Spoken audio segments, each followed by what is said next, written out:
नमस्ते तु महामायै श्रीविद्यै सुरपूजिते शङ्खचक्रगदहस्ते महालक्ष्मी नमोऽस्तुते नमस्ते गारुडारूढे घोरासुरभयङ्करे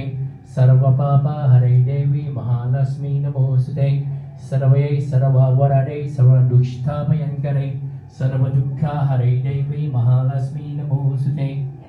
सिद्धिबुद्धिप्रदे देवी बुद्धिमुक्तिप्रदायिने मंत्रभूते सदा देवी महालक्ष्मी नमोऽस्तुते आत्मा सदासिते देवी परब्रह्मा स्वरूपिणी परमेशी जगन्माता महालक्ष्मी नमोऽस्तुते स्थूला सूक्ष्मा महारौणे महाशक्ति महोदरे महापापा हरे देवी महालक्ष्मी नमोऽस्तुते आत्मा सदासिते देवी परब्रह्मा स्वरूपिणी परमेशी जगन्माता महालक्ष्मी नमोऽस्तुते स्वीतां धरधरे देवी नानालङ्गलभूषिते जगस्थिते जगन्मातः महालक्ष्मी नमोऽस्तुते महालक्ष्मी अष्टकं स्तोत्रं यवते भक्तिं नरः सर्वसिद्धि भवाप्नोति राजं प्राप्नोति सर्वदा